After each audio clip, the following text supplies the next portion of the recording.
O silêncio que falou ao coração. Lucas tinha 32 anos quando percebeu que sua vida estava desmoronando. Não era uma coisa só, eram várias: as dívidas que não paravam de crescer, o cansaço de trabalhar 12 horas por dia como motorista de aplicativo e, pior de tudo, a filha caçula, Sofia, de 7 anos. Há quase um ano, a menina começou a ter crises estranhas durante a noite. Ela falava dormindo, mas não eram sonhos normais. Gritava frases incoerentes, chorava como se estivesse com dor, e às vezes até se levantava da cama e andava pela casa como se estivesse possessa. Médicos disseram que poderia ser terror noturno, estresse infantil, até epilepsia. Remédios foram receitados, exames feitos, mas nada adiantava. As noites eram um pesadelo. Lucas e a esposa, Mariana, já não dormiam. Viviam esgotados, com medo do que poderia acontecer enquanto a filha estava naquele estado. Certa manhã, depois de mais uma noite sem descanso, Lucas parou o carro em frente a um pequeno prédio simples, de paredes brancas e sem nenhum enfeite. Não era a primeira vez que passava ali. Sempre via pessoas entrando e saindo vestidas com modéstia, homens de camisa social e gravata, mulheres com saias longas e cabelos presos. Nunca tinha entrado, mas naquela manhã, algo o levou a estacionar. Talvez fosse o cansaço, talvez fosse um desespero silencioso. Ele viu um irmão saindo, um homem de meia idade, de rosto tranquilo, e sem pensar duas vezes, chamou: "Moço, desculpe. O senhor é daqui?" O irmão parou, sorriu e respondeu com voz calma: "Sim, irmão. A igreja é a Congregação Cristã no Brasil. Tem algo que possamos fazer por você?" Lucas hesitou. Não era de falar de seus problemas com estranhos, mas as palavras saíram sozinhas. "Meu senhor, é que minha filha, ela está doente. Os médicos não sabem o que é. A gente já não sabe mais o que fazer." O irmão colocou a mão no ombro dele, como um pai faria com um filho. "Entre, irmão. Hoje à noite tem culto. Venha com sua família. Deus ouve as nossas orações." Lucas não era de frequentar igrejas. Mariana tinha sido criada católica, mas há anos não pisava em um templo. Mesmo assim, naquela noite, eles foram. Chegaram tímidos, com Sofia segurando a mão da mãe, olhinhos arregalados, assustada com tudo aquilo. O lugar era simples: cadeiras de madeira enfileiradas, paredes sem quadros, apenas um pequeno púlpito à frente. Não havia instrumentos musicais, apenas vozes. Os irmãos e irmãs cantavam hinos com uma unção que Lucas nunca tinha visto. As palavras eram antigas, mas o coração deles parecia novo. "Jesus, amor dos amores, doce paz, doce luz", entoavam com uma fé que comovia. Lucas sentou-se no fundo, observando tudo. Os homens de um lado, as mulheres do outro, todos vestidos com recato, sem chamar atenção para si. O ancião, um homem de cabelos brancos e postura serena, dirigia a reunião com uma autoridade que não era de homem, mas de quem fala em nome de Deus. Quando chegou a hora das orações, Lucas sentiu algo estranho. Não era um ritual, era um clamor. Irmãos se levantavam, uns após outros, e oravam com lágrimas, com voz quebrada, como se estivessem falando diretamente com o Pai. Alguns pediam por doenças, outros por família, outros apenas agradeciam. E então, um irmão se levantou e disse: "Peço ao Senhor que olhe pela família que está aqui pela primeira vez. Que Ele toque no coração deles e mostre que só Ele tem a resposta." Lucas sentiu um nó na garganta. Mariana segurou sua mão com força. Depois das orações, veio a Santa Ceia. Lucas nunca tinha visto aquilo. O pão partido, o cálice passando de mão em mão, todos em silêncio reverente. O ancião leu as palavras de Jesus: "Tomai, comei, isto é o meu corpo." E algo dentro de Lucas se mexeu. Não era religião. Era real. No final do culto, o ancião anunciou: "Se alguém aqui tem um pedido especial, que se levante e peça em nome de Jesus." Lucas olhou para Mariana. Ela sentiu, os olhos cheios d'água. Ele se levantou, trêmulo. Não sabia o que dizer, mas as palavras vieram: "Irmãos, minha filha, ela sofre. Não dorme em paz. Os médicos não sabem o que é, peço que orem por ela." Não houve alarde. Não houve gritos. Apenas o ancião se aproximou, colocou a mão na cabeça de Sofia e orou. Senhor Jesus, que trouxeste paz aos que estavam perturbados, toca nesta criança. Liberta-a de todo mal, em nome do teu santo nome. Amém. Os irmãos repetiram o amém em uníssono, como um coro celestial. Naquela noite, Sofia dormiu. Não foi imediato. Não foi como nos filmes. Mas foi real. Nos dias seguintes, as crises foram diminuindo. Uma semana depois, ela dormiu a noite toda sem dizer uma palavra. 2 semanas depois, era como se nada tivesse acontecido. Os médicos não tinham explicação. Mariana chorou no ombro de Lucas. Foi Deus, Lucas. Foi Deus. Eles voltaram à igreja. Dessa vez, não como visitantes, mas como filhos. Aprenderam os hinos, participaram das orações, viram o batismo nas águas de novos irmãos, onde homens e mulheres, vestidos de branco, eram mergulhados em nome do Pai, do Filho e do Espírito Santo, saindo das águas com um brilho nos olhos que só quem nasce de novo tem. 1 mês depois, foi a vez de Lucas e Mariana se ajoelharem diante do ancião e pedirem para serem batizados. Sofia, agora sorridente, assistiu tudo de perto, segura nos braços de uma irmã que a tratava como neta. Na noite do seu batismo, Lucas deu seu testemunho. Em pé, como é o costume na congregação, com voz firme, disse: Eu vim aqui desesperado. Não sabia orar, não conhecia a Deus. Mas Ele me conhecia. Minha filha foi curada, mas o maior milagre foi Ele tocar no meu coração.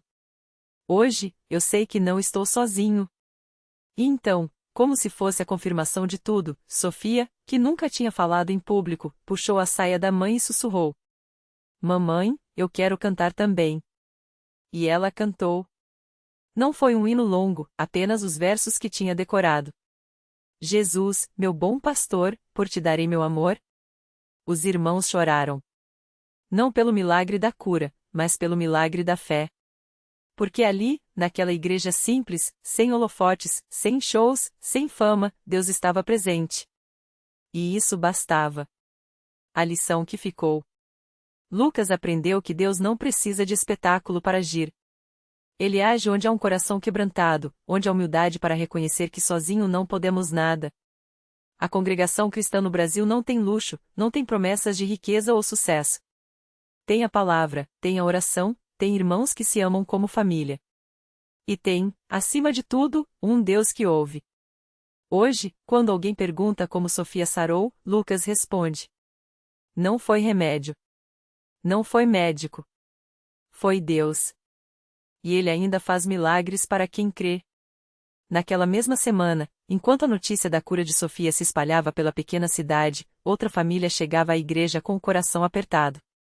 Era a família de Miguel, um jovem de 19 anos que, após um acidente de moto, ficará paralisado da cintura para baixo. Os médicos haviam sido claros: não há esperança de recuperação. A lesão na medula é irreversível.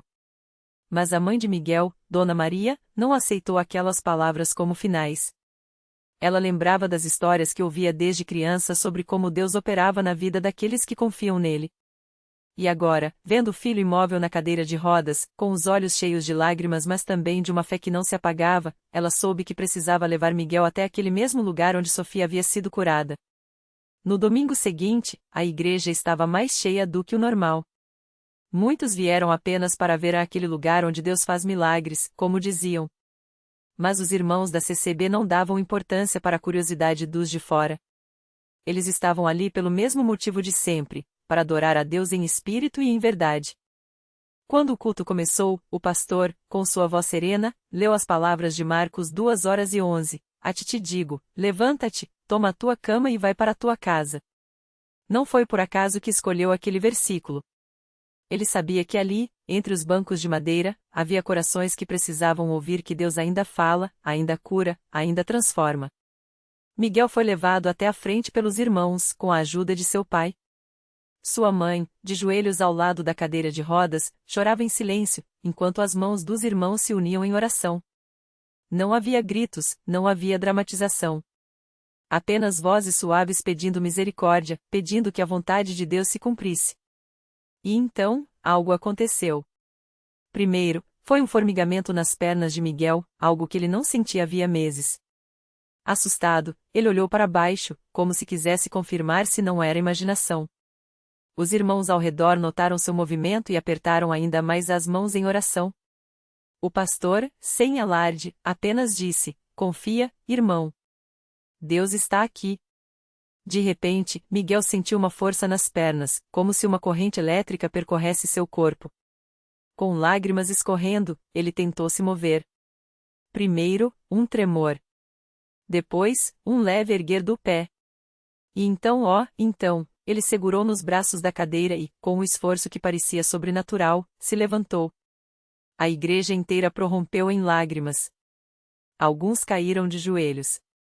Outros ergueram as mãos ao céu, sem conseguir conter a emoção. Dona Maria, que há meses vivia em desespero, agora abraçava o filho em pé, repetindo sem parar: "Glória a Deus! Glória a Deus!"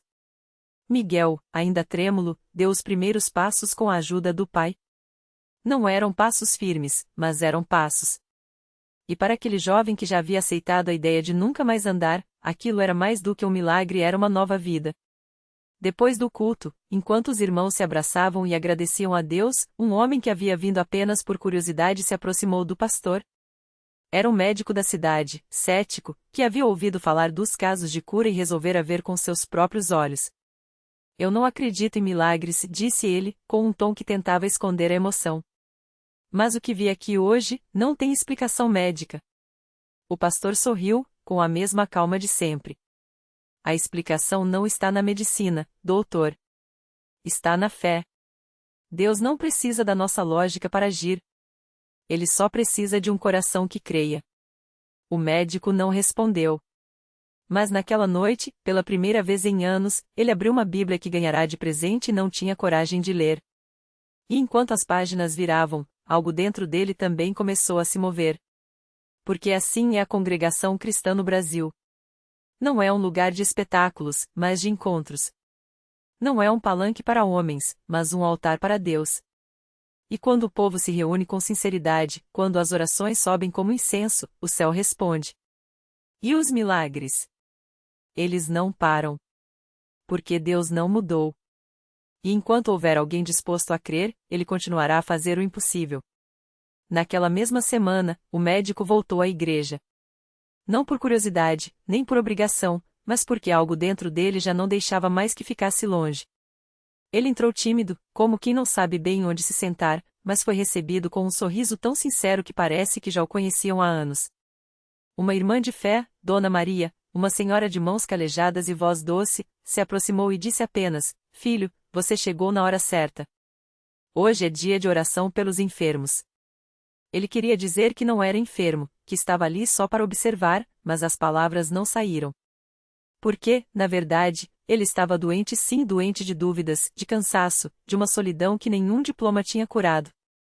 Quando o pastor chamou os que precisavam de oração à frente, seus pés se moveram sozinhos. E ali, ajoelhado entre pessoas que nem conhecia, ele sentiu algo que nunca tinha experimentado em todos os seus anos de estudo: paz. O pastor impôs as mãos sobre sua cabeça e orou com uma autoridade que não vinha de si mesmo. "Senhor, toca neste servo teu. Não só no corpo, mas na alma. Dá-lhe a certeza de que tu és real, que teu amor é maior que qualquer ciência, maior que qualquer dúvida." E então, como um sopro suave, o médico sentiu algo queimar dentro do peito, não dor, não medo, mas uma chama que parecia dizer: "Eu estou aqui." Nos dias seguintes, ele não conseguiu parar de pensar naquilo. Voltou à igreja no culto de domingo, e depois no de quarta, e depois novamente. Cada vez, ouvia testemunhos que pareciam impossíveis: um homem que deixou as drogas depois de anos de vício, uma mulher que recebeu a cura de um câncer em estágio avançado, um casal que quase se separou e encontrou reconciliação. Não eram histórias contadas com alarde, mas com lágrimas nos olhos e vozes trêmulas de gratidão. E ele percebia: aquelas pessoas não estavam mentindo. Elas tinham encontrado algo que ele, com toda a sua inteligência, nunca tinha buscado de verdade. Até que uma noite, depois de um culto, o médico se viu sozinho no templo, olhando para o altar.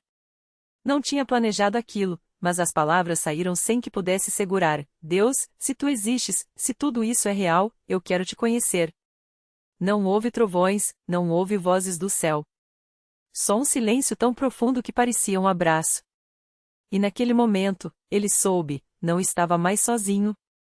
Hoje, aquele médico não só acredita em milagres e ele os vê. Não como o espectador, mas como parte da família de Deus. Às vezes, quando atende um paciente desesperado, ele ora antes de receitar. Não impõe, não força, mas oferece a mesma esperança que um dia alguém lhe ofereceu.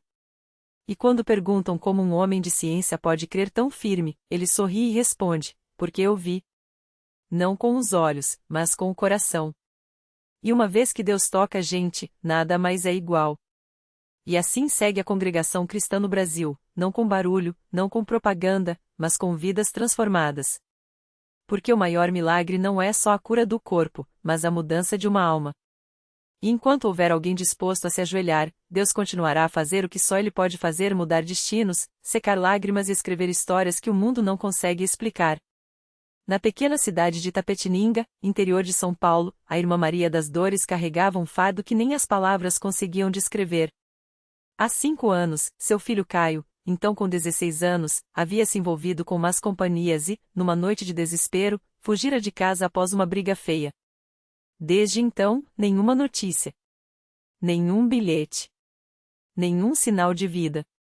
A polícia havia encerrado o caso, os vizinhos já não perguntavam mais, e até seu marido, embora calado na dor, começava a aceitar o pior. Mas Maria não. Todas as noites, depois de arrumar a casa e preparar a janta para o marido, ela se trancava no quarto e chorava até não ter mais lágrimas. Até que uma irmã da igreja, donzela Marta, que trabalhava como professora na escola onde Caio estudará, a convidou para uma reunião de oração. Vem, irmã. Não é para você esquecer, é para você confiar, disse com voz firme, mas cheia de compaixão. Maria foi.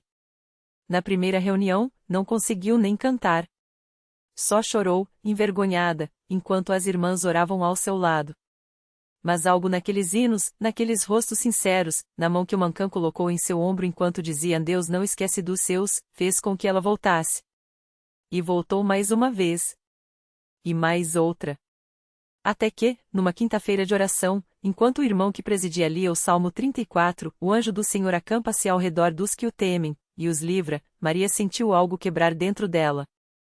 Não foi um alívio, não foi uma resposta, mas uma certeza inexplicável: Caio está vivo. E Deus sabe onde ele está. Passaram-se 3 meses. Maria continuava orando, agora com uma fé que surpreendia até ela mesma. Até que, numa tarde de sábado, enquanto preparava o almoço, ouviu batidas na porta. Abriu e viu um jovem magro, de olhos fundos e barba por fazer, com um embrulho nas mãos. Era Caio. Ele não disse nada a princípio. Só olhou para ela, como se quisesse gravar aquele rosto que tanto sonhara.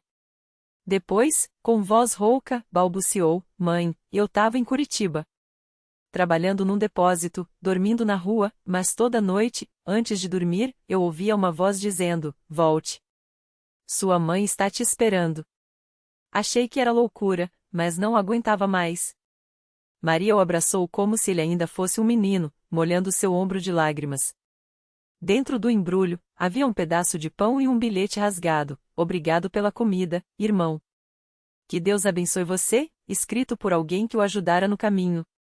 Caio contou que, na véspera, um homem numa rodoviária lhe dera passagem de graça e dissera: Alguém está orando muito por você. Não desperdice essa chance. Naquela noite, na congregação, quando Caio se ajoelhou no altar e chorou como nunca, os irmãos não perguntaram por onde ele andara. Não julgaram. Só oraram. E quando o irmão que presidia impôs as mãos sobre ele e disse: O Senhor te trouxe de volta não só para sua mãe, mas para si, Caio sentiu algo que não sentia há anos: paz. Hoje, Caio serve na igreja. Não como um exemplo de perfeição, mas como um testemunho de que Deus ouve o clamor de uma mãe que não desiste. E Maria? Ela agora é a primeira a abraçar as mães que chegam à igreja com o coração partido. Se Deus trouxe o meu de tão longe, diz com os olhos brilhando, Ele pode trazer o seu também. Só não pare de orar. Porque na congregação, os milagres não são contados apenas nas curas que os médicos não explicam, mas nas vidas que voltam, nos corações que se rendem, nas famílias que se reconstruem. E enquanto houver alguém que clame, Deus continuará a responder, não sempre do jeito que pedimos, não sempre no tempo que queremos, mas sempre do jeito que nos salva. Era uma tarde de sábado quando Caio viu pela primeira vez o jovem que entrou na igreja com o olhar perdido e as mãos trêmulas. O rapaz, que não tinha mais que 18 anos, se sentou no último banco, como se quisesse passar despercebido. Mas Caio conhecia aquele olhar, era o mesmo que ele tinha anos atrás, quando achava que não havia mais esperança. Sem dizer nada a ninguém, Caio se aproximou depois do culto e sentou ao lado dele. Primeira vez aqui? Perguntou com calma. O jovem, chamado Lucas, apenas balançou a cabeça, os olhos vermelhos de tanto chorar. Eu não aguento mais, murmurou, como se as palavras custassem a sair. Minhas escolhas destruíram tudo. Minha família não quer nem me ver. Caio não deu sermão. Não falou em pecado ou julgamento. Só contou sua própria história, baixa, como quem divide um segredo. Eu também achei que não tinha volta. Minha mãe orava por mim todos os dias, mesmo quando eu não merecia. E sabe? Deus não desistiu de mim. Não porque eu fosse bom, mas porque Ele é bom. Lucas olhou para Caio pela primeira vez, como se visse uma luz onde antes só havia escuridão. Dias depois, Lucas voltou. Dessa vez, não se escondeu no fundo. Sentou perto da mãe de Caio, que, sem saber nada, estendeu a mão e segurou a dele durante a oração. Foi ali, entre lágrimas que molharam o banco da igreja, que Lucas sentiu algo quebrar dentro dele. Não foi um raio, não foi um barulho. Foi uma certeza silenciosa: você não está sozinho. Maria, que já tinha aprendido a reconhecer o cheiro da dor alheia, percebeu logo que aquele jovem carregava o mesmo fardo que seu filho um dia carregou. Depois do culto, ela o chamou para tomar um café na cozinha da igreja. Meu filho também já esteve onde você está, disse, servindo café com as mãos que tanto haviam se levantado em oração. Mas Deus não olha para onde a gente esteve. Ele olha para onde a gente pode chegar. Lucas começou a frequentar os cultos. Não era fácil. As memórias do passado ainda doíam, e as tentações batiam à porta como antigos amigos que não aceitavam um anão. Mas toda vez que ele pensava em desistir, alguém estava lá, Caio, que o levava para ajudar nos trabalhos da igreja, Maria, que orava com ele nos dias mais difíceis, o pastor, que falava de um Deus que não apenas perdoa, mas restaura. Até que veio o dia em que Lucas entrou na igreja não mais como um fugitivo, mas como um filho. Sua mãe, que há meses não falava com ele, apareceu no culto dominical. Não foi fácil o reencontro, havia lágrimas, palavras engasgadas, silêncios cheios de tudo que não fora dito. Mas quando Lucas ajoelhou ao lado dela no altar, pedindo perdão, algo mudou. Não foi mágica. Foi graça. Hoje, Lucas serve ao lado de Caio no trabalho com os jovens. Eles não são perfeitos. Ainda têm dias de luta, ainda tropeçam. Mas agora sabem que a igreja não é um lugar para quem já está pronto, é um lugar para quem precisa ser transformado. E Maria? Ela continua lá, na porta da igreja, de braços abertos para mais uma mãe que chega com o coração nas mãos. Deus não muda as pessoas contra a vontade delas, ela diz, sorrindo. Mas quando a gente abre a porta, ele entra. E aí ele faz coisas que a gente nem sonha. Porque na congregação, os milagres não são só histórias do passado. Eles estão acontecendo agora, enquanto você lê isso. Em algum lugar, uma mãe está orando. Em algum lugar, um filho está voltando para casa. E em algum lugar, Deus está agindo não do jeito que a gente planeja, mas do jeito que nos salva. Sempre. O milagre se completou quando João, aquele mesmo jovem que Maria havia abraçado anos antes com lágrimas nos olhos, voltou à igreja não como um problema, mas como uma resposta. Ele entrou pela porta que um dia cruzou arrastando os pés, agora com um bebê nos braços e a esposa ao lado. Os olhos de Maria brilharam ao vê-lo. Não foi um caminho fácil, houve recaídas, noites de dúvida, dias em que a fé pareceu frágil demais. Mas ali estava ele, não perfeito, mas presente. Não curado de todas as feridas, mas em processo. E isso, para Maria, era o maior milagre. A graça de ver uma vida sendo reconstruída, tijolo por tijolo, entre orações e escolhas diárias. Naquele dia, enquanto João ajudava a organizar as cadeiras para o culto, uma adolescente tímida chegou à porta. Olhou para Maria com os mesmos olhos assustados que ele já teve. Maria estendeu a mão, como sempre fez, e sussurrou: "Entra, filha. Aqui a gente aprende a cair e a se levantar." E Deus? Ah, Ele fica do nosso lado em ambos. Reflexão final. Os milagres raramente são relâmpagos que partem os céus. São sementes plantadas no chão árido da nossa humanidade, regadas por lágrimas, paciência e uma fé que insiste em acreditar mesmo quando não vemos. A igreja não é um museu de santos, mas um hospital de almas, e as maiores transformações começam quando alguém ousa abrir a porta e deixar Deus entrar na bagunça. Lição de vida. Deus não nos salva apesar das nossas falhas, mas através delas.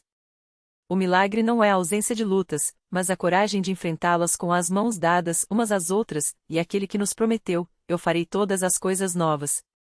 AP 21h05. E assim, entre abraços, orações e passos tropegos, a graça vai escrevendo sua história, sempre no tempo certo.